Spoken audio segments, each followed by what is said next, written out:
The story begins with a world that has been split into two by a great conflict, known as the War of the Immortals, between two opposing forces, the mortals, who have a limited lifespan, and the immortals, who are free from death.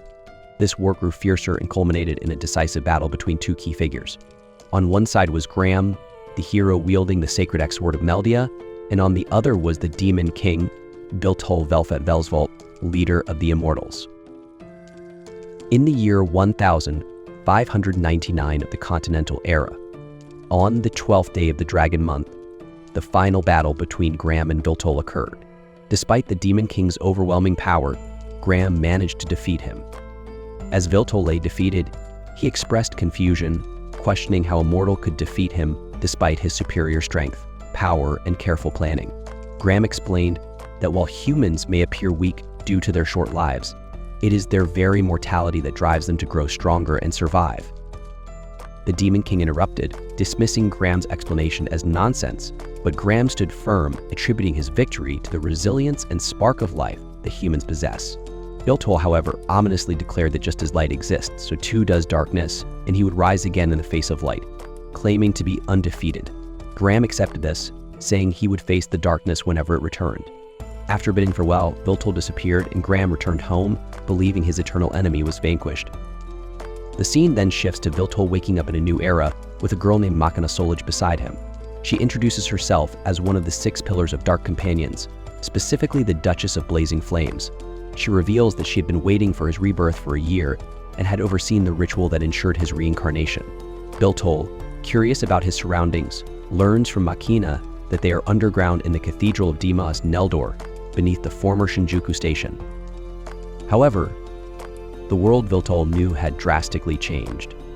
Around 80 years prior, an event called Phantasian caused the worlds of humanity and Alaneth to merge, leading to widespread devastation.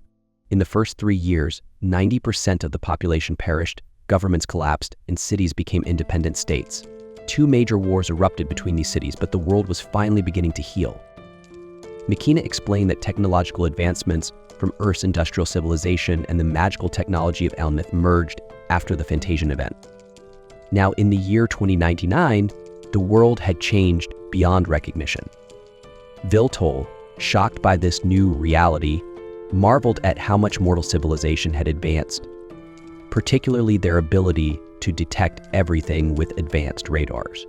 He attempted to demonstrate his power by casting magic, but the city's warning systems detected it, and Machina quickly informed him that magic use was prohibited, urging him to leave before they were discovered.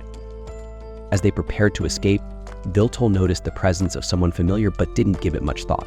So Machina then explained that after Biltol's death, a ceasefire had been agreed upon between the immortals and mortals.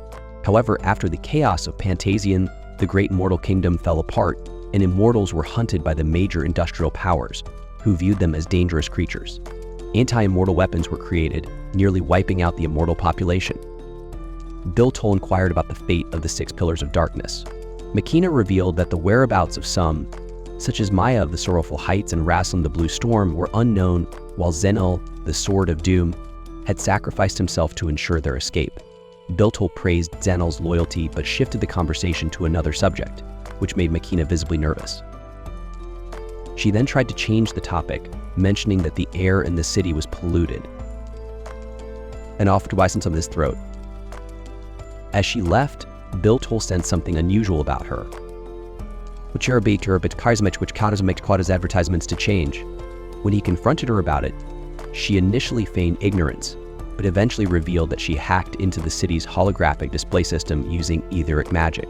She downplayed her actions as a simple hack and assured him that she hadn't done anything too impressive. Despite her innocent appearance, Machina was skilled in dangerous tasks and was accustomed to facing life-threatening situations. Eam is very strict about network systems and content filtering, which makes them her enemy, as she believes the internet should be a place of true freedom. What she did was more of a rebellion against this corrupt society. She is a brilliant hacker and a rebellious spirit, using her talents to fight against this oppressive system. Biltol then tells her that he is searching for a man named Marcus. If she had kept quiet about the name earlier, she now points to a building and informs him that Marcus, the CEO of Heavy Magic Industries, Ishimaru, can be found there. Biltol goes to the building and enters the company. At the receptionist asks him to state his business, but he doesn't respond. Instead, he asks her to inform Marcus of his presence, assuring her that Marcus will understand when she mentions the name Viltol. At that moment, Marcus's personal secretary, Kinwahara, approaches and introduces herself before leading Viltol to Marcus's office. On their way, Viltol notices something resembling a small bear hanging from Kinwahara's shirt, almost like a keychain. When he asks about it, she explains that it's the beloved mascot of Magic Industries, Ishimaru, and they are planning to build a movement around it in the near future because it's a truly unique creature. When Viltol finally meets Marcus, Marcus welcomes him and remarks that it has been a long time since their last encounter. He asks what brings Viltol here. Enraged, Viltol accuses Marcus of celebrating his defeat by Reki, but Marcus dismisses this, telling him to forget about it. Viltol then demands Marcus's help in rebuilding the Immortal Kingdom and dominating the world again.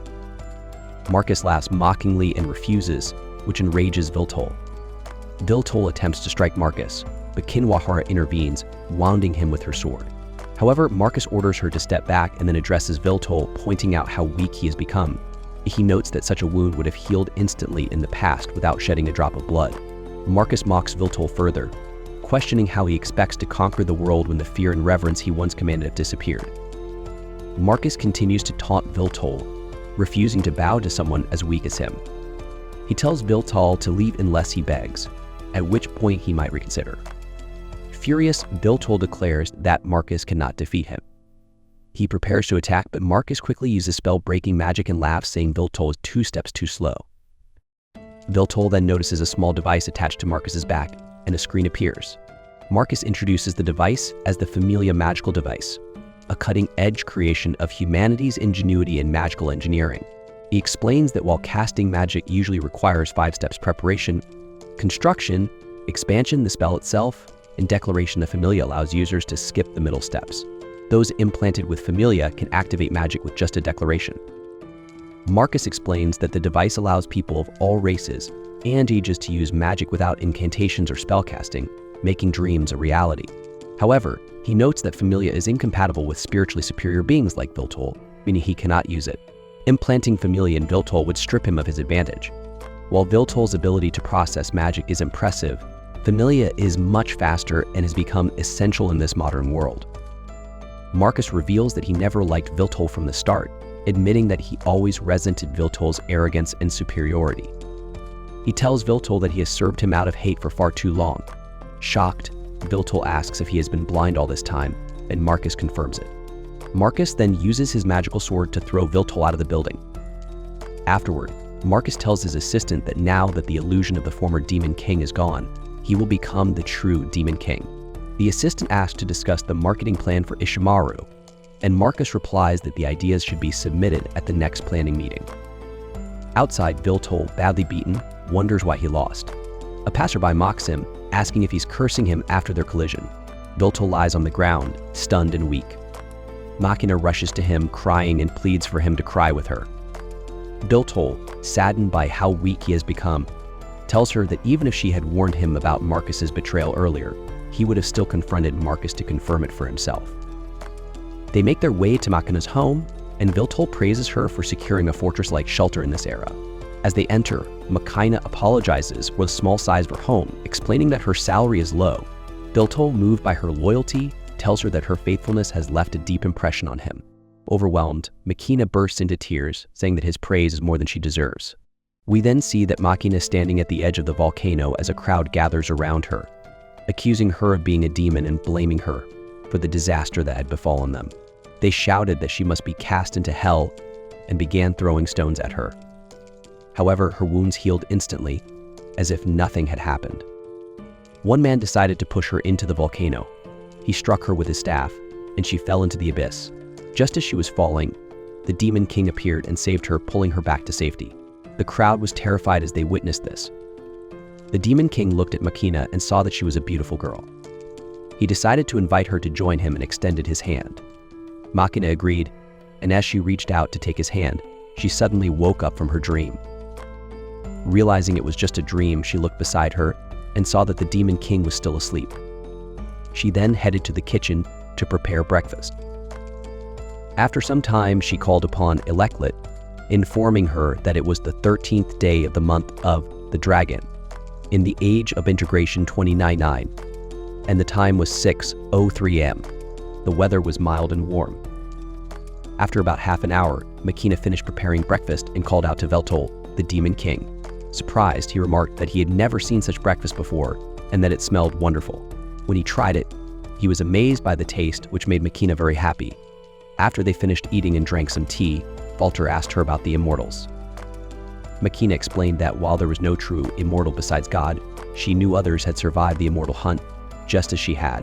However, they had recently disappeared, and her closest eyes had lost contact with them. She hoped they were in a safe place. Veltol reassured her that the immortal hunt had ceased decades ago. It had been started to secure Marcus' position, and there was no reason for it to be revived. Makina then went to her aide's chambers after losing contact and found evidence of a battle inside. The only message left behind was a single phrase, "Friend Khalid." Upon hearing this, Veltol became tense and spilled his tea, but assured her that he was fine, even though some of his wounds from the previous day were still visible. He admitted that his strength had waned and that the power he had once possessed could clear the skies over the entire city if he were at full strength. However, he knew that it would take time to regain his powers, and he would need special training to recover fully. He asked Makina to accompany him on this journey, encouraging him so that he could complete his work perfectly. Using his powers, Veltol returned the spilled tea to the cup and commented that staying at home all day would only make him weaker. Makina suggested they go on a short shopping trip, and the Demon King agreed. They went into the city streets where the first task was to find new clothing for him. As they entered a clothing store, Veltol was astonished by the technology. Makina explained that they would perform a 3D socks beat, custom, highest and the highest quality. Veltol, confident in his physique, joked that he didn't need clothes to look good, saying he could walk around naked and people would admire his strong muscles. Makina quickly dismissed the idea, saying people would scold him and he would attract too much attention. She then asked if he had any preferences for color or style. Veltol left the choice up to her. Now, with the help of a store assistant, Makina selected practical and adaptable clothes that met all his criteria. Veltol was very happy with the design, calling it simple yet well-crafted. He noticed a symbol on the clothes and asked if it was a logo. So Makina explained that it was an ancient form of writing from a long-lost empire that once ruled the land. After securing his new clothes, they continued on their errands. Veltol was surprised that Makina hadn't offered any currency for the clothes. She explained that she had made an automatic digital payment, though Falter didn't fully understand the concept but went along with it. Now later they sat at a restaurant to enjoy a meal together. As they ate, Veltol asked Makina about the concept of familia. He was curious about it, especially after the rebellion led by Marcus. Makina explained that familia was a convenient and comfortable system used primarily for magic, but it also had other practical uses like gathering information, shopping, and communicating without the need to carry a physical device. Veltol asked Makina if he could touch the device implanted on her back, which made her blush. He also asked if it was uncomfortable to have the device attached to the back of her neck. Makina replied that it felt strange at first, but she eventually got used to it. Now, she found it difficult to live without the device. However, she added that owning one did not necessarily improve someone's life. After leaving the restaurant, Veltol told Makina that he wanted to find a job. This surprised Makina because she believed he didn't need to work. She had planned to support them both and was even willing to take on more jobs if necessary. Veltol, however, explained that times had changed. He couldn't let her do everything and felt it was time for him to contribute. He expressed that he hadn't given up the idea of conquering the world but was ready to find a job in the meantime. Makina agreed to his decision and asked if she could accompany him during his job search. Veltol declined, explaining that if he failed to find a job, he would rely on her income. Makina understood and handed him a device with a small amount of money, telling him that he could use it if he got hungry or if he needed to contact her. The device also had a tracker and an alarm function for emergencies. Veltol took the device and sat by the roadside, unsure of how to find a job. Eventually, he came across a small food stand and realized he was starving. He stood up and loudly announced that he was looking for work. A man approached and suggested that Veltol go to the trade guild if he had a citizen's ID. So when Veltol admitted he didn't have one, the man handed him a resume template and told him to take it to the guild. He also warned Veltol to avoid companies under the naming. Veltol thanked the man and went to the trade guild. Once there, the guild employee reviewed his resume and asked about a skill called Dela. Veltol explained that Dela was capable of annihilating enemy forces on a wide scale.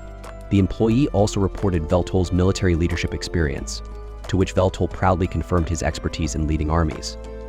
He mentioned his accomplishments, including building the Fortress Damus and ruling a nation for 1,000 years. The employee pointed out that his last position was over 500 years ago, but Veltol explained that, from his perspective, no time had passed. Despite his impressive history, the guild declined to offer him a job, citing his lack of a familia. Disappointed, Veltol returned to Makina and asked her to check if something was wrong. He confessed that he was starting to lose confidence in his ability to adapt to this era. Makina reassured him, telling him that mortals were too foolish to understand his greatness and that he should not feel discouraged.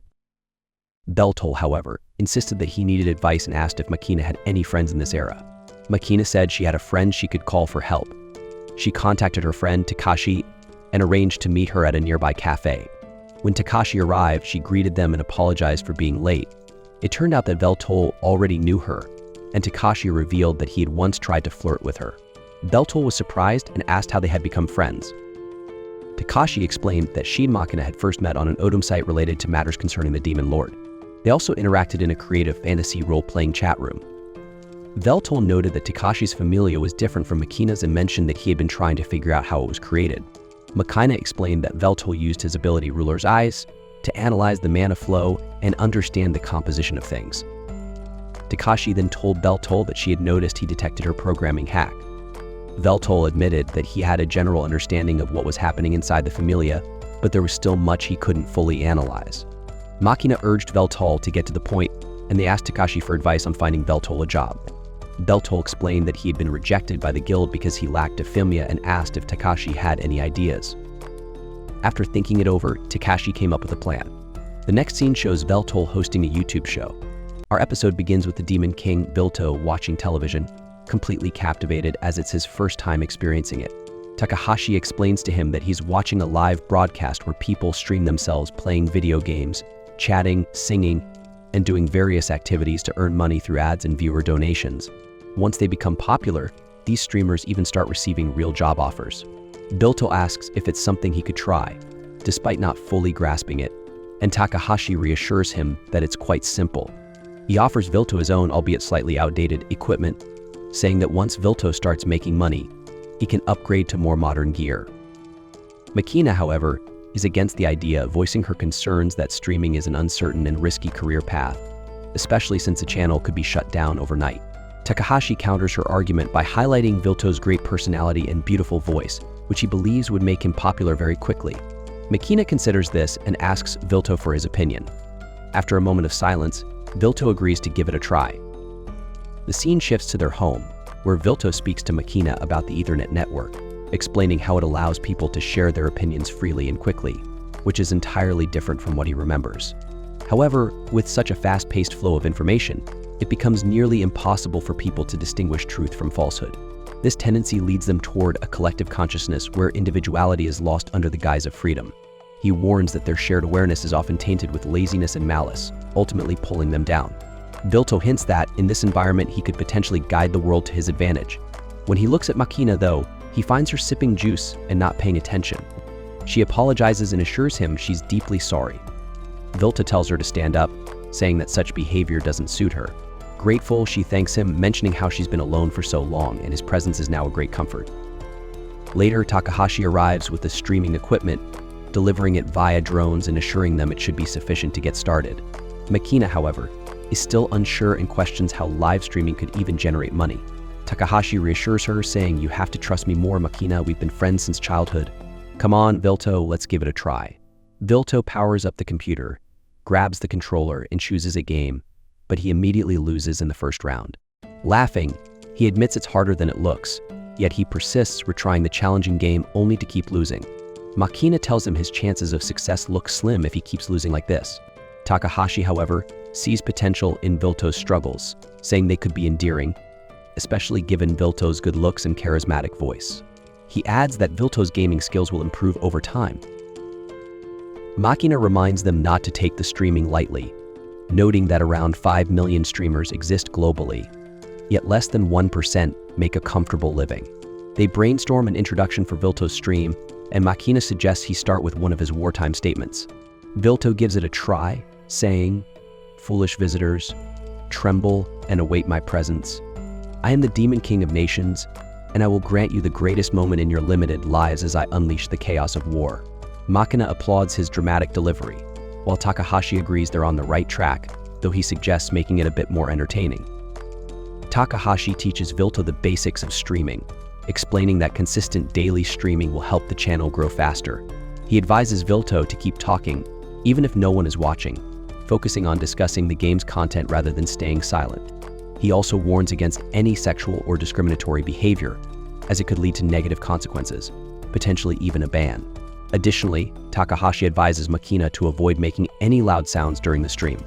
Promising to promote the channel himself, Takahashi commits to covering all the initial costs. Vilto launches his streaming channel, and his subscriber count starts to rise. However, viewers criticize and insult him for his poor gaming skills, calling him an idiot and questioning which era he comes from. Some even block him, but Vilto ignores the negativity, acting as if it doesn't bother him. His subscriber count continues to grow regardless. Day by day, Vilto improves his gaming skills and learns more about streaming. Makina feels sad to see him treated so poorly by viewers, but Vilto reassures her, saying, "I've gotten used to it, my dear. And I know nothing comes easy. This is only the beginning." Within a few days, or perhaps 10, Vilto's subscribers reach 1 million. Excitedly, he greets his audience, saying, "Welcome, my additional fools. How was your day? I am the Demon King Vilto." He starts a new game called Boldy Spirit, and his enthusiasm quickly wins over his viewers. Later, Makina enters their home, and noticing Vilto's excitement, feels reassured that he's finding acceptance among his audience. She tells him she'll prepare dinner and wait for him, while Vilto decides to take a short walk around the city. During his stroll, he encounters someone he seems to recognize from his past. It's Graham. The story then flashes back over 500 years to when Graham was caring for his sick sister, promising to find healing herbs for her. Armed with a sword from his father to protect him from the monsters in the forest, Graham ventured into the woods, found some herbs, and, on his return, encountered a horde of lizard men from one of the 6 dark clans. Returning to the present, Graham sits with Vilto, and Vilto comments on how much better the food tastes now compared to his memories of the past. The scene begins with Graham, who expresses his disbelief, saying that he can't believe he's sitting next to the enemy who once killed his family and friends. Vilto responds calmly, admitting that he shares a similar feeling, having lost countless followers himself. He clarifies that he no longer harbors any anger or hatred, though he is curious about why Graham is still alive and what he's doing here. Graham explains that although he defeated Vilto, he didn't gain immortality. Instead, he received the blessing of eternal youth, which isn't the same as true immortality. After returning, he was banished from his homeland and ended up taking countless lives, both mortal and immortal. Graham confides that the world no longer has a place for a hero like him. He then questions Vilto's motives, asking why he sought to control the world. Vilto answers that he pursued control to bring peace to the world. He mentions that various elements, such as the phoenix and magic, grant immortality, noting that all immortals were once mortal. People called them the Dark Ones, yet they were fundamentally similar to mortals. Despite this, mortals feared, envied, and persecuted them. Vilto saw it as his duty to rise to the challenge to prevent such conflict among the weak, which is his version of peace. Graham disagrees with Vilto's justification, noting that they've known these things for over 500 years. With that, Graham thanks Vilto for the meal and leaves. The scene shifts to Vilto walking down the street. He overhears Takahashi arguing with someone who insists he needs double the payment if they're to face the Yakuza. The man warns that if Takahashi refuses, she'll have to find someone else, assuming anyone else is willing. Takahashi angrily retorts, calling him a brute and accusing him of cowardice. The man, enraged, nearly strikes her, but Vilto steps in just in time, grabbing his hand to protect Takahashi. Vilto demands that the giant step back, saying he'll overlook the disrespect this time.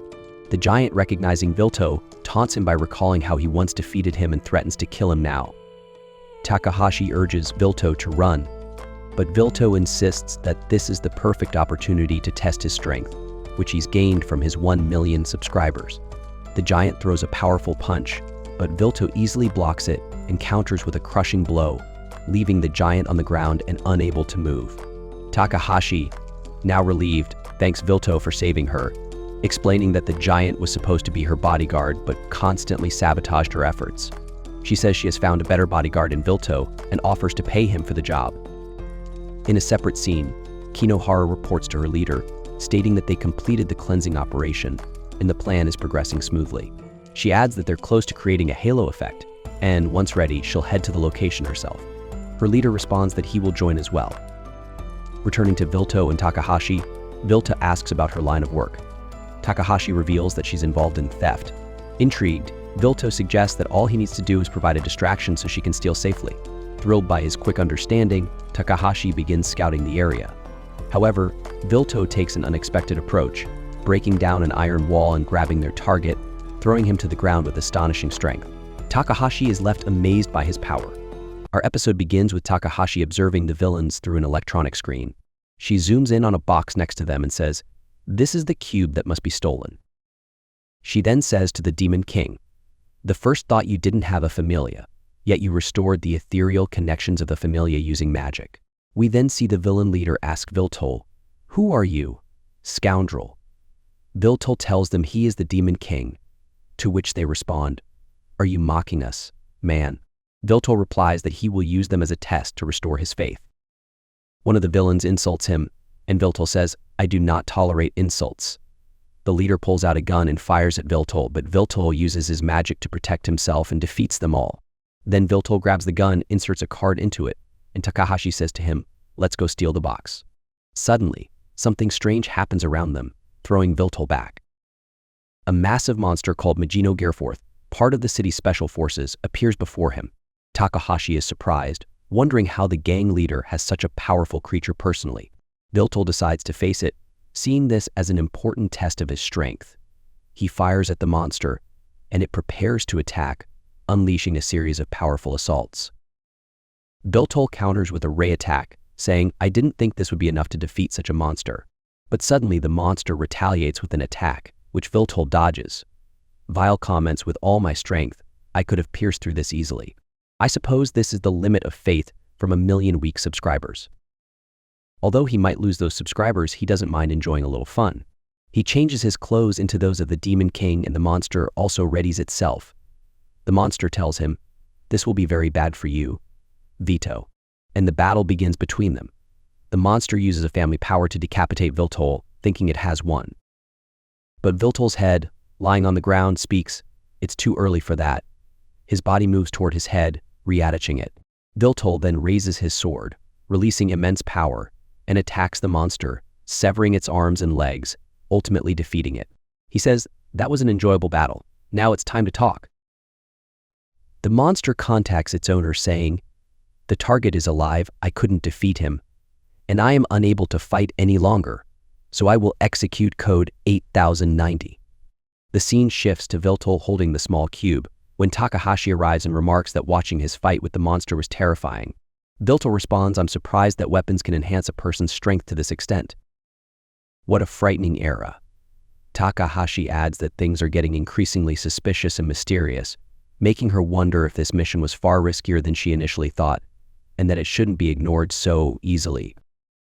Viltol then asks her about the cube, so Takahashi takes it and explains it's a data storage device made from mithril, and that her client wanted the files inside it. She opens the device and discovers data revealing a list of candidates. Viltol comments, "These are the servants, the long-lived ones." Takahashi tries to contact her client for more information but can't reach him as he rarely accepts calls from others. It seems they'll have to meet him in person. They arrive at a massive building where her client resides on the 13th floor. He's quite well known. Anyone involved in that kind of work in the city recognizes his name. They enter the building and reach the elevator, but Viltol stops Takahashi saying, "Let me press the button. I really like buttons." He presses it once, twice, 3 times. Takahashi explains he can't go directly to the 13th floor. He must first press the 2nd floor, then the 17th, and then the 13th, as it's linked to the security system. Finally, they arrive at the client's place. However, he's a cautious man who has traps set up everywhere, so they proceed carefully. But Viltol assures her there are no traps there, and that he can easily detect them with infrared rays. He scans the area thoroughly and finds nothing. Oddly, the door is open and there's a foul smell lingering. It seems no one is home. They enter the room and find him sitting in a chair, but as Takahashi approaches and moves the chair, she discovers he's dead. The Demon King, Viltol, steps closer, saying, "This face, I think I've seen it once before, though he wore shabby clothes back then." It seems he enjoyed disguises. Takahashi confirms, explaining that he used to gather information directly from the streets. Upon closer inspection, Viltol notices he was stabbed in the heart and neck by a blade just days ago. However, the murder wasn't out of hostility. It was a highly professional kill. Understanding this, Takahashi realizes he was likely killed by a skilled assassin or a professional with a vendetta. Viltol then asks if it was necessary to destroy his familia. Takahashi suggests it might have been incidental. If murder was the only goal, merely destroying the heart would have sufficed for any mortal. The true aim seems to have been to erase any information connected to his familia. Takahashi then considers that this may be related to a job she took on just a week before his death. She suggests that the list they found might be their only lead, but Viltol disagrees, indicating there's another option. Takahashi recalls that EGO, a well-known information broker and skilled etheric hacker, may have a role in this. Given that the familia is always connected to the network, hiding data there would be impractical. She concludes that EGO must have stored the information on a separate device. She accesses his computer, which surprisingly opens without requiring a password. But when she examines the files, she finds them all corrupted. Viltol asks her to analyze the file arrangement within the folders. Takahashi realizes it's a program matrix, and she notices something embedded in the files. A video of EGO appears where he speaks directly to the viewer, stating that if they're watching this, he is already dead.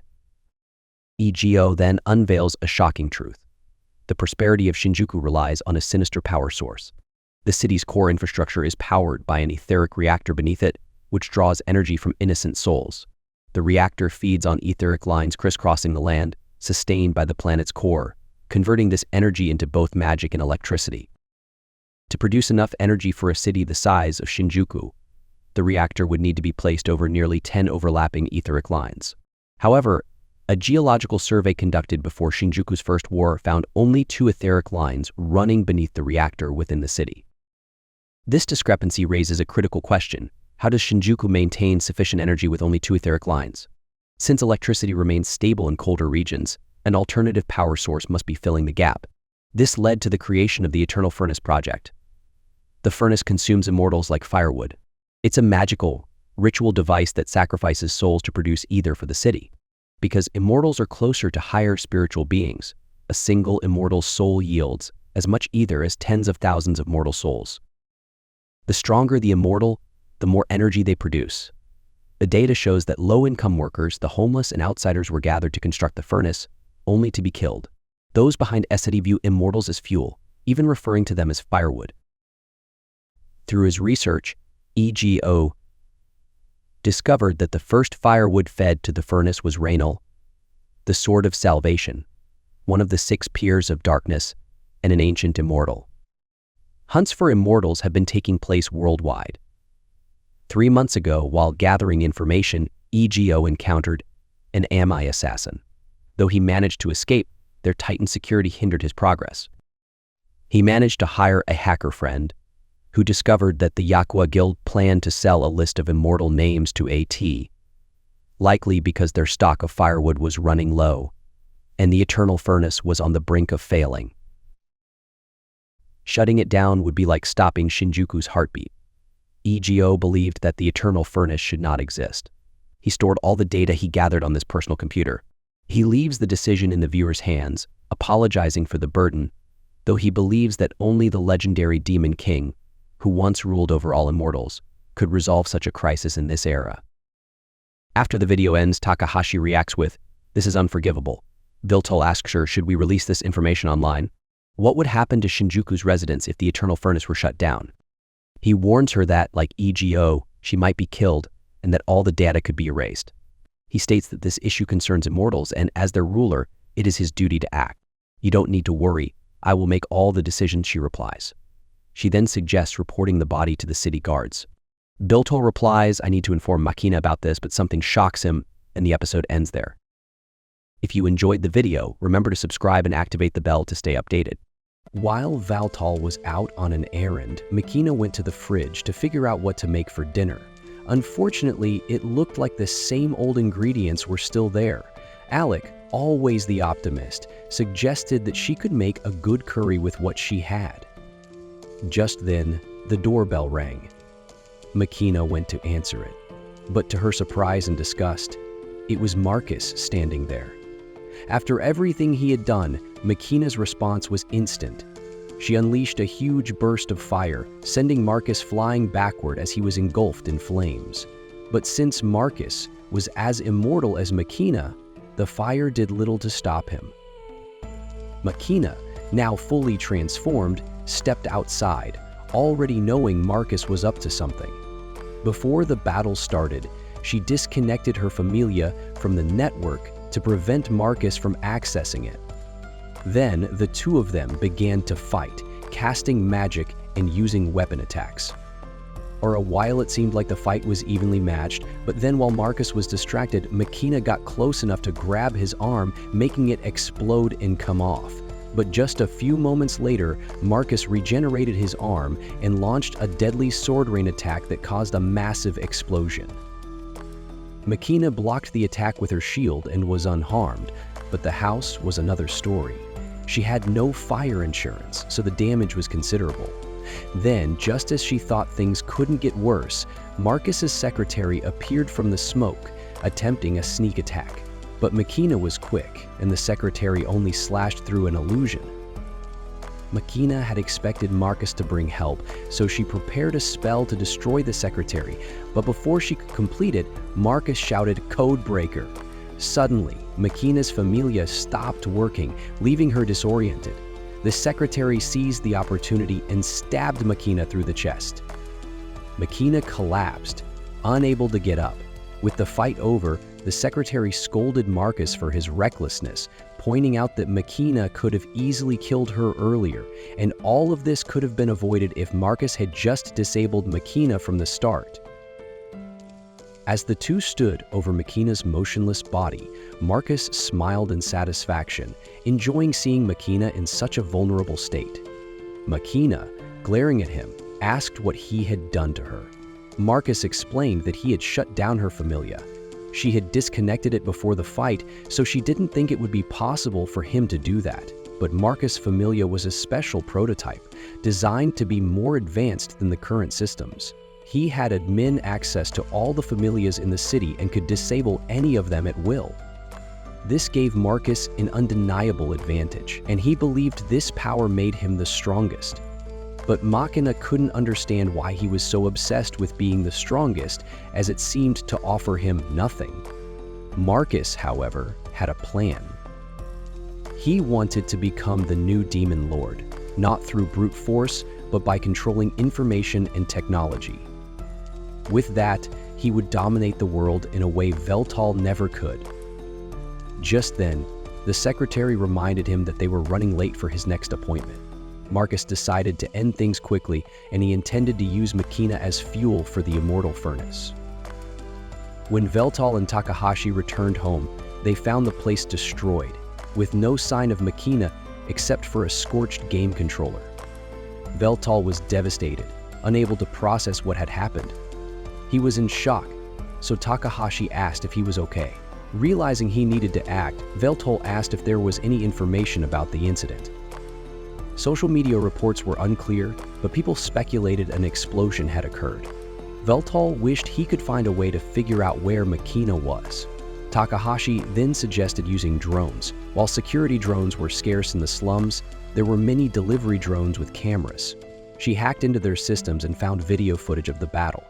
It showed Marcus and his secretary taking Makina to a restricted section of the city reactor. Takahashi confirmed that Marcus intended to use Makina's soul to power the city. Valtor thanked her for the information and started heading toward the reactor, but Takahashi warned him to think it through. The reactor was heavily guarded and Valtor would need help. Takahashi couldn't fight, so Valtor needed someone strong to help him. Valtor had few allies left, but one person came to mind. He went to meet with Graham, who initially refused to help. But when Veltal knelt before him and asked for help, Graham decided to at least hear him out. Veltal shared everything he had discovered about the city's ether reactor with Graham, and Graham, who had always suspected something was off with the project, was now horrified by the truth. The reactor, designed to burn the souls of people like Makina for power, was far worse than he could have imagined. Veltal pleaded with him to help storm the reactor. He knew he couldn't rescue Makina alone in his current state, but Graham's response wasn't one of sympathy. Instead, he was more frustrated than anything. Graham reminded Veltal of their bitter past. Veltal's subordinates had killed Graham's family, and Veltal himself had waged wars that resulted in the deaths of millions. Now, Veltal was bowing his head before his sworn enemy just to save one immortal woman. Graham found this utterly shameless. Though Graham didn't approve of the city being built on innocent lives lost, he was also aware that the reactor was the heart of the city. If it were destroyed, the city would fall into darkness, ruining the lives of millions. Graham questioned whether Veltal really intended to destroy the lives of so many just to save one person. Veltal laughed at the suggestion that he hadn't thought things through.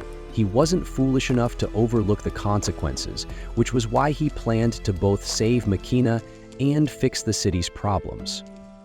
However, he knew he didn't have the power or support to do that on his own. That's why he humbly asked his former enemy for help. The sincerity in his words made Graham stand up and agree to help. Though he made it clear he wasn't doing this for Veltal. He hadn't forgiven Veltal for the atrocities he committed centuries ago. But since there was a kidnapped woman whose soul was about to be burned, Graham agreed to temporarily team up with Veltal for the sake of justice. It felt strange, but they were now allies, however reluctantly. Afterward, Takahashi found a way for them to enter the reactor without going through the heavily guarded restricted areas. She led them to a hidden entrance, a route originally used for transporting materials to build the reactor. Although this path led to the reactor, Veltal was concerned they didn't have enough time to navigate it. Graham, on the other hand, wasn't worried at all. He had cleared many mazes in the past and thought this one would be a piece of cake. He cast a spell called auto-mapping, and within moments, a detailed map of the maze appeared in his hand. Veltal had never seen magic like this before, so Graham explained it was a unique spell he'd developed during his time as an adventurer. But this only frustrated Veltal. He had spent a lot of time and effort designing the dungeons back in the day, and now it turned out that Graham had been cheating his way through them. Veltal accused him of lacking pride as an adventurer, but Graham didn't care. To him, an adventurer's pride had nothing to do with getting through dungeons quickly, and he wasn't about to waste time on traps and tricks when he had a map. Takahashi, tired of their bickering, snapped at them to focus and take the mission seriously because they still had to rescue Makina. Realizing they had been acting childish, both Veltal and Graham apologized and promised to focus on the task at hand. With the map complete, they now had a clear path through the maze, saving precious time. Veltal asked Graham if the map could be trusted, and Graham reassured him that his spell could also detect traps and enemies. The maze didn't seem to have any security measures, so they could take the shortest path to the reactor without worry. As they moved forward, Veltal called Takahashi to apologize again for his earlier outburst. She was still annoyed, but said she would overlook it as long as he stayed focused. He then asked how her part of the plan was going, and she told him she was making progress, though it would take time to finish. She wasn't sure if she'd be done by the time they reached the reactor, so if she needed more time, Veltal and Graham would have to keep the enemies busy. As they descended deeper into the reactor's complex, the aether grew denser, and communication with Takahashi became more and more difficult. Before the connection cut off, she told Veltal that she would finish preparing what was needed. Veltal took a deep breath, steeling himself for what lay ahead. Graham noticed the change in Veltal and commented that he could tell Veltal had grown stronger since their last meeting. Veltal was confused because he didn't feel stronger, but Graham wasn't talking about physical strength. He was referring to Veltal's character. In the past, Veltal would never have bowed his head to anyone, not even to save someone he cared about. But now he was willing to humble himself to save Machina. Graham thought that if Veltal had been like this when they fought years ago, the outcome might have been very different. As they arrived at their destination, Veltal and Graham were confronted by Marcus's secretary. She had been expecting them because Marcus had known Veltal would eventually come. Marcus greets Machina with a sinister good morning. She glares at him, calling him a rat for betraying their king. When Marcus sarcastically tries to be friendly, he admits that he investigated Veltal's resurrection and was proud to discover that Machina had survived and was helping the Demon King. When Machina asks where they are, Marcus reveals they are directly beneath the Aether reactor. He explains that the immortal furnace uses the souls of immortals as fuel to generate Aether, which powers the city. Machina remembers a note left by Ornard and Pomlock that hinted at this horrifying truth. She refuses to believe it, but Marcus confirms it and mockingly calls them excellent firewood. When Marcus teases the love Ornard and Pomlock showed each other until their end, Machina loses control and unleashes fire magic at him. Marcus shields himself and her restraints prevent her from fully transforming. He revels in her hatred, explaining that immortals truly die in the furnace, as their very souls are consumed to produce ether.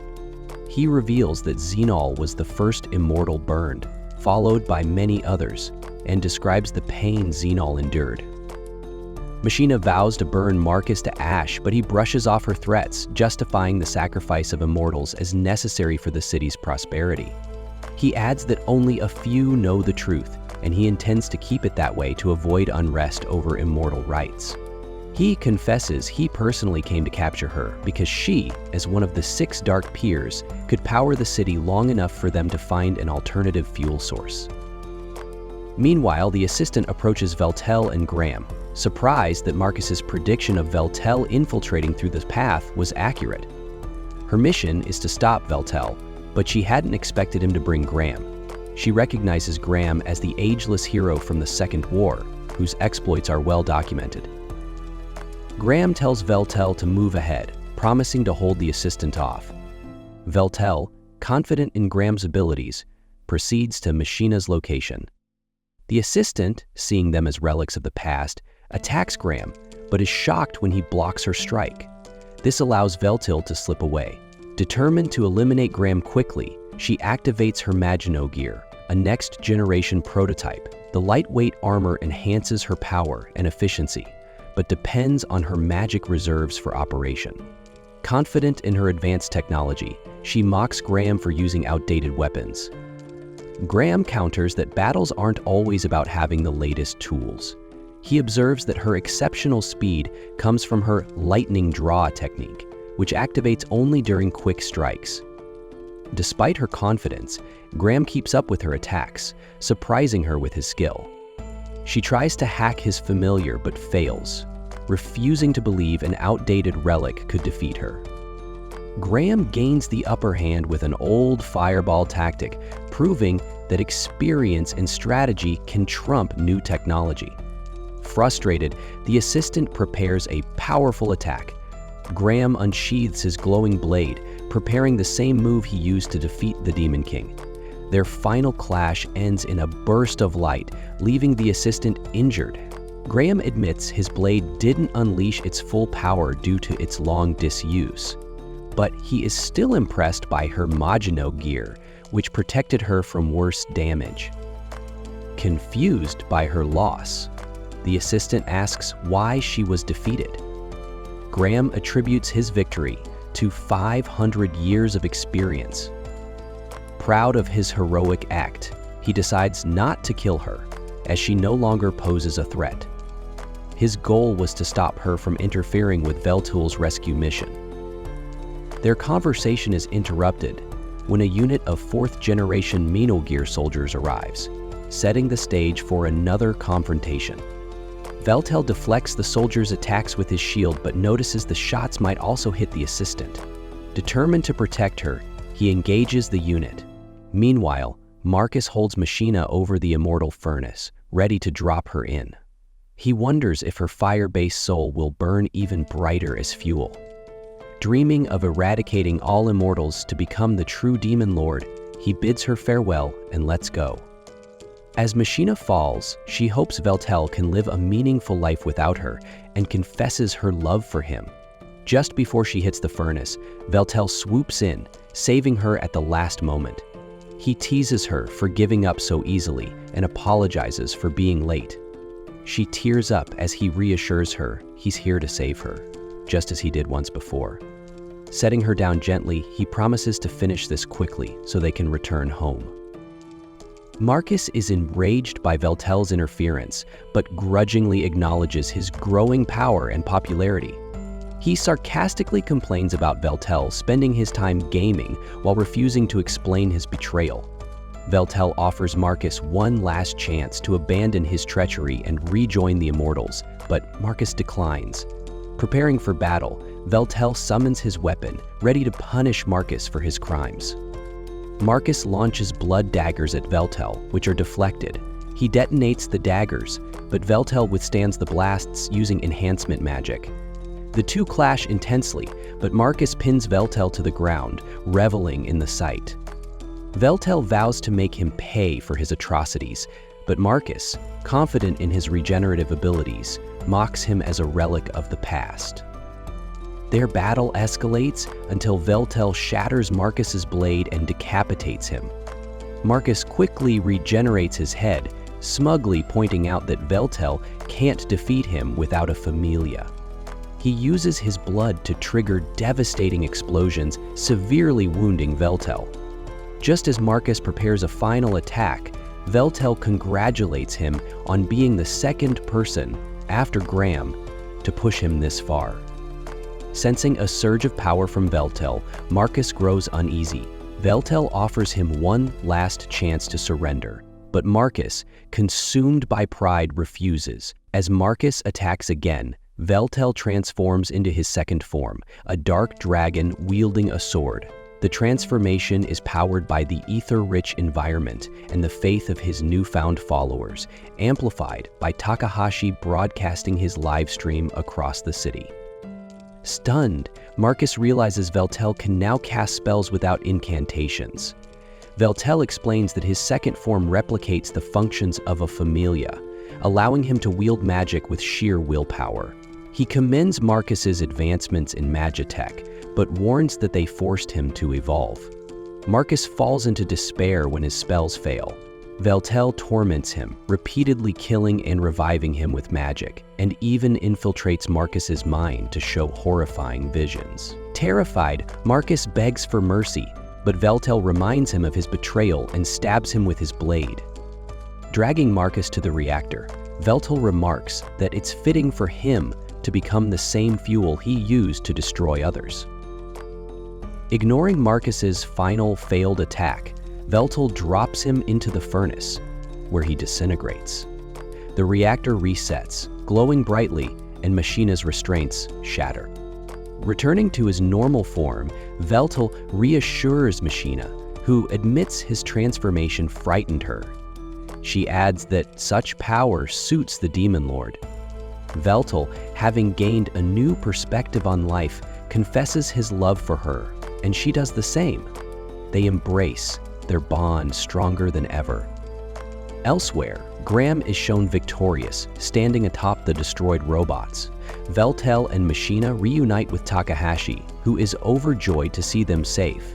The assistant, having survived her fight with Graham, teams up with him to face future challenges.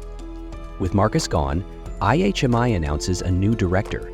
Veltel and Machina move into Eggio's apartment, quickly making it their own. Veltel transforms Eggio's office into a gaming room, where his silver and gold YouTube plaques proudly sit. The episode ends with the couple enjoying a peaceful meal, ready to face whatever comes next. After an intense 74-hour stream, Veltel finally defeats the final boss of the game. The victory is impressive, but he humbly admits he still doesn't measure up to Kai. Machina, watching the entire time, gets teary-eyed when Veltel thanks his viewers and logs off. She praises him for beating such a notoriously challenging game, but can't help worrying about his health. She gently suggests he take breaks every 24 hours during future streams, not only for his well-being, but also because she misses him during those long gaming marathons. Veltal promises to consider her advice and shares exciting news. His channel has just hit 3 million subscribers. Overjoyed, Makina suggests they celebrate with homemade food or a sushi outing. However, Veltal shrugs it off, saying there's no need. Instead, he reveals something extraordinary. He has unlocked the second form of his dark sword. Despite its power, he hesitates to use it, as it reminds him of Graham's legendary weapon. As Makina sits down, Veltal shifts the conversation to his next mission, finding the remaining 6 dark peers. He believes Marcus only captured Xenon, reasoning that Marcus would have bragged if he'd defeated more. Yet the whereabouts of Ralsheen, Silwald, and Mai remain a mystery. Makina admits she had tracked all the dark peers before the chaos of the immortal hunt scattered them. When Veltal asks for her help, she agrees, suggesting they start with the Dark Peer Records, a magical book that logs the actions and locations of the 6 members. Unfortunately, it was lost after the war. While the loss is frustrating, Makina notes it also kept Marcus from exploiting it. Their discussion is interrupted when Takahashi visits. Veltal is shocked to learn she's still in high school despite her dangerous work. He voices concern, but Takahashi brushes it off, saying she has her priorities.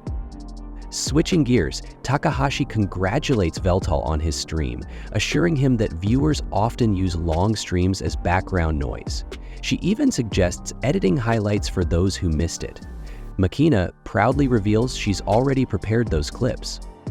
When Takahashi senses they're hiding something, she insists on being included. Reluctantly, Veltal explains their search for the Dark Peer Records, calling it a lost magical treasure. Takahashi, thrilled by the challenge, declares that as a hacker, this mission is right up her alley. Though hesitant to involve a human in immortal affairs, Veltal acknowledges her skills and allows her to join.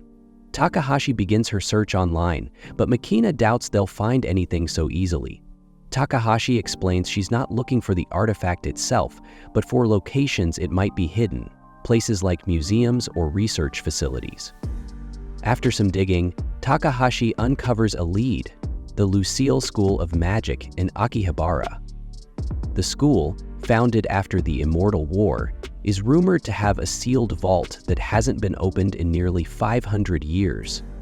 Veltal notes that timeline matches the artifact's disappearance.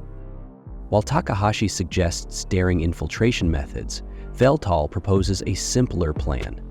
They enroll as students to gain access. The group agrees, with Takahashi using her skills to forge an exchange program application. Their journey takes them to Akihabara City, where Veltal marvels at the remnants of Alnith's ancient civilization thriving in a modern setting. He's particularly fascinated by the Magi prostheses, advanced magical tools on display throughout the vibrant city. In Akihabara, Takahashi explains that the city is famous for its advanced prosthetics. Veltal is astonished to see how many people have replaced large parts of their bodies with machine enhancements, marveling at how technology and magic coexist here. After exploring the city, the trio dons their new uniforms, preparing for their first day at Lucille School of Magic. They are introduced to Trady Gothel, the chairwoman of the school and head of the Gothel clan, one of the 3 great families that have ruled for 5 centuries. Takahashi is shocked their forged application was accepted, believing Trady would see through the deception. Her surprise grows when Veltal boldly reveals their goal, to open the school's legendary treasury. Instead of rejecting them, Trady, impressed by Veltal's determination, grants them permission to try.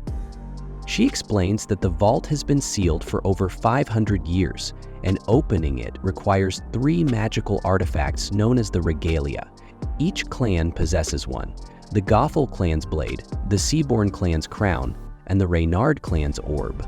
However, the Reynard orb has been missing for centuries. She displays the Gothel blade, a symbol of her clan's power, before concluding their meeting. After orientation, their teacher, Mag, leads them to their classroom. Meanwhile, a student named Hazuki sits alone in class, overhearing whispers from her peers mocking her as a failure. Disheartened, she mutters about how dull her life has become. A mysterious voice suddenly whispers an apology to her, but she dismisses it, resigned to her loneliness. As Mag walks the new students into class, she explains an important rule. Students must remove any familia, artificial spirits, or technological enhancements. Takahashi bristles at this restriction, but Mag insists it's necessary. She explains that relying on such tools limits a sorcerer's true potential. Mag introduces the newcomers. Veltol's charismatic and bold introduction immediately captures Hazuki's attention. The other girls follow with their greetings, each bringing their unique charm to the group. Finally, Mag brings out a device to measure their magical abilities. When it's Veltol's turn, he warns her that the machine won't survive the test. Skeptical, Mag dismisses his claim, until he places his hands on the device and it shatters into pieces, leaving the entire class stunned. Hazuki stares at him, awestruck, as the episode ends with this shocking display of power. The next day at school, the teacher had an unusual class. She talked about a struggling student, an exchange student, and somehow ended up connecting magic with chemistry. Just as everyone started to zone out, she noticed Velto staring off into space. Calling him out, she asked why he wasn't paying attention. Velto, ever the cool guy, said, "I already know it all." Naturally, the teacher wasn't buying it, so she tested him. "All right, Velto, tell us about the disaster in 722 AD and the wizard railroad from Rostand, who went crazy after being possessed by a summoned hero's spirit." Without missing a beat, Velto explained the whole story perfectly, like he had been there himself. The class was stunned. One kid even whispered, "Does he time travel or something?" Later, during lunch, Velto's friend Makina was enjoying her meal when a strange boy with goat-like ears walked up to her. This boy, Albert, had a lot to say about Velto. He tossed around insults until Makina, clearly annoyed, warned him to back off. That's when Velto showed up, casually calling Albert Big Ears. Albert fired back, introducing himself as Albert Hegram, eldest son of the Hegram family, expecting Velto to be impressed. Velto wasn't. In fact, he doubled down, saying Albert's grandfather had literally shaken in his boots during the Battle of Stanbold. Furious, Albert accused Velto of lying and challenged him to a duel. Fast forward to the next day and we're in the combat arena. Hajiki, a student with no magical powers, was sitting nervously on the sidelines. Her friends Makina and Takahashi tried cheering her up, suggesting she join a magic school.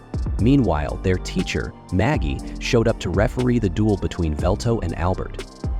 Velto was all confidence, even promising Hajiki that he'd win the duel in no time. Albert, on the other hand, was bragging about being top tier in magic rankings. Velto then raised the stakes, making a bet. If he lost or moved a single step during the duel, he'd follow Albert's every command.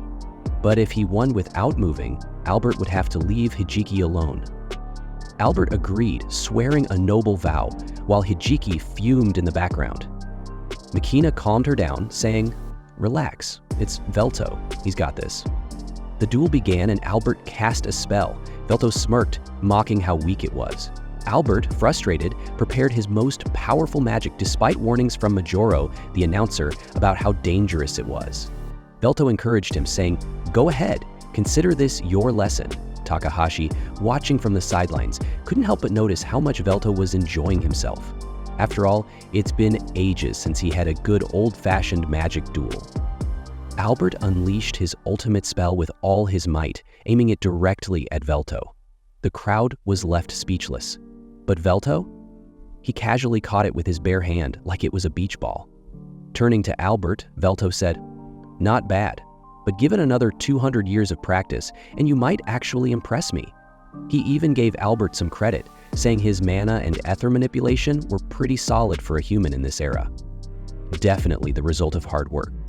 Then, Velto offered Albert a reward for his effort, and by reward, he meant showing him the true essence of magic. With a flick of his hand, Velto sent a spell Albert's way. Hijiki, watching from the sidelines, was confused. What did Velto just do, she asked. Makina explained that Velto had compressed a massive amount of mana and let Albert feel its power. Basically, a VIP magic experience. Hijiki wasn't buying it, but he's just a human, she argued. Mashuro, the announcer, then declared Velto the winner of the duel. Afterward, Velto walked up to Hijiki and said he dedicated his win to her. Hijiki, still angry, grudgingly thanked him, but warned him to stay out of her business before storming off. The group then turned their attention to the bigger mission. Makina jokingly offered to let Takahashi head home alone, but he refused, saying they still had to hunt for the treasure. They needed 3 special badges to unlock a chest, but Takahashi groaned about the constant obstacles. Blithold explained why they couldn't just magic their way in. Ancient seals were designed to destroy the contents if tampered with. Great, Takashi muttered. More puzzles. Makina stressed the importance of finding the ornaments carefully. Riltal chimed in, saying only 2 ornaments remained to be found. Unfortunately, the orb, the last piece, had gone missing, leaving them with no leads. Takahashi had a hunch. Are we talking about Hazuki? Riltal confirmed it, explaining she was the head of the Renard House, once one of the great houses. Their fall from grace was tied to losing the orb, their family's symbol of power. Takahashi couldn't help but speculate. Maybe Viltal's duel with Albert was part of some master plan to get on Hazuki's good side. Viltal never admitted it, but Takahashi noted that Viltal always found a way to help her, despite his grumbling. Later, the group arrived in a seedy part of town, Velto called the Land of Lust and Vanity, a darker version of Akihabara known as the Electric City. Its maze-like streets were packed with shady deals and questionable characters. Velto, however, looked thrilled, seeing it as the perfect place to gather intel. Takahashi warned them, "One wrong turn here, and we'll spend a whole day finding our way back." They decided to hire a guide, and Makina, ever confident, volunteered to lead. The group ended up at a maid cafe. Takahashi requested a table for 3, but Velto was skeptical. "How exactly is this a good place for intelligence gathering?" he asked. Makina waved him off, saying maid cafes were hot spots for all kinds of info. As they settled in, Makina grumbled about the outrageous prices. Takahashi shrugged, calling it the cost of chasing dreams. Akina scoffed, saying she'd grown up with maids and didn't need to pay for the experience. She reminisced about the maids from her past, noting they had a different vibe entirely. Then Velto brought up something Hazuki had said, and Makina guessed it was about Hazuki asking them to keep their distance. The group debated whether they should press her for answers or stay on her good side, ultimately deciding to tread carefully. She didn't seem like a bad person, after all. At that moment, the server arrived at their table and froze. It was Hazuki herself. And just like that, the episode ended with a shocking twist. Make sure to subscribe and hit the bell icon to catch what happens next, because if Hazuki's your server, you know things are about to get interesting.